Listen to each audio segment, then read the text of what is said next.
My name is Nick Kelly, and just wanted to take a moment here to share some thoughts and feelings I had regarding my experience at Stevenson University, and more specifically, my experience as a transfer student playing football at Stevenson. Some brief history about myself. I grew up on Long Island up in New York, and I attended my first year of college at the University of Albany in the fall of 2014. And to make a long story short, like many college freshmen, you learn a lot about yourself, and you learn what you want to get out of your college experience. And not to get too into it, but by the spring of 2015, I was coming to realize that I didn't want to spend the rest of my college career at Albany. So it was around that time that I started to explore different opportunities to play football elsewhere. And it was funny, the first time I ever heard of Stevenson, I was actually home for some spring break of sorts, and I ran into a guy at my gym who I had seen a number of times, and he was wearing a Stevenson shirt. So I went up and asked him a little bit about the program, and he had nothing but great things to say about it. And I liked what he had said, I liked what I heard, so I decided to schedule a visit. And in the April of 2015, I took a ride down to Stevenson, and it didn't take very long for me to realize that this was a place I wanted to spend the rest of my college at. I was absolutely blown away by the facilities. I mean, in full disclosure, they were nicer than the ones that I was leaving up in Albany, which was surprising because Albany was a Division I school, but it was also cool to know that at a Division III level, I could still get that Division I experience playing football. So, in addition to that, the coaches at the time really had a vision and a philosophy that I could get behind. And I saw the writing on the wall, and I knew that this was a program that was going to be successful, and moreover, I wanted to be a part of that success. And of course, coupled with the educational opportunities that Stevenson was offering, which seemingly unparalleled at the time, I just knew that this was going to be a perfect fit. So it didn't take long, and I made my decision to transfer, and I spent my first year at Stevenson in the fall of 2015. So, as with any college football program, come August of 2015, I arrived to camp, and what I experienced was nothing short of a warm welcome. The team and the coaches didn't really ever look at me as that transfer kid. I quickly became friends with the guys, and in short time, I started to feel like I was a part of the family, like I had belonged there, which was good. Coming from a different program in a different school, not knowing anyone, it's nice to be able to go into a place and immediately feel as though this is home, and these are guys that care about me, and I could see myself hanging out with and being friends with them for not only my college career, but for a lifetime.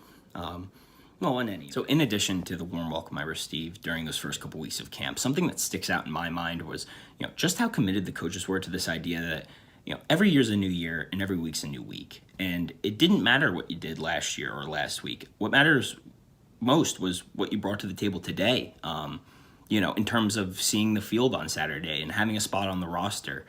And that was super important to me, being a transfer student, specifically, because I didn't have a reputation at the time, and I had to make a name for myself. And knowing that the coaches didn't play favorites, and regardless of what you did in years prior or weeks prior, that every fall and every week you started with a clean slate was refreshing, and it assured me that I had made the right decision in transferring to Stevenson. So to kind of piggyback off that point, I do credit a large part of our program's success in recent years to that mentality that every year's a new year and every week's a new week, and you'll always have an opportunity to play if you show up and if you do the work and if you produce in practice.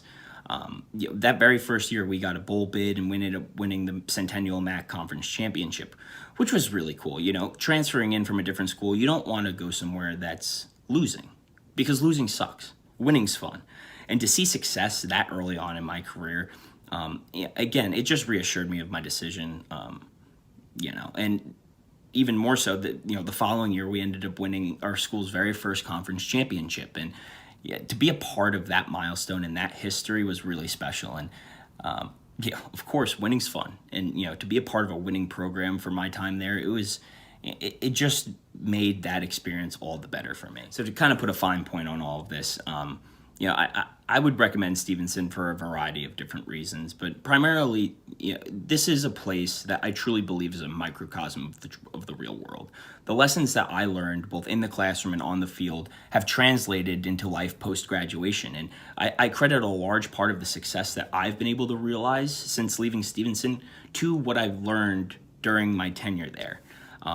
Lessons and principles of hard work, sacrifice, perseverance, humility, and friendship are truly eternal, and I believe that. Albeit cliche, I really believe that if you commit to those ideas, you will see success in your life. And those lessons and those ideas continue to shape the way that I act and think today. And I know for a fact I wouldn't be where I am today without Stevenson football and Stevenson University as a whole. So that's really all I have to say. I loved my time there, and I wouldn't have done it any other way. So if you're considering transferring, that'd be awesome. You're coming into a great program that truly cares about you as an athlete and as someone who will eventually have to go out into the real world and make money and get a job. So I hope I was able to provide some insight into what the transfer experience is like. And I hope to see you come, this homecoming when I'm on the sideline. So, thanks for listening, and, No, it was just a great read. I mean, it was a good fake. It was a good sell. Everything about it was well done, but Tennessee is just back there to make the play, and tremendous job of not biting. 3rd and 10 for the Aggies.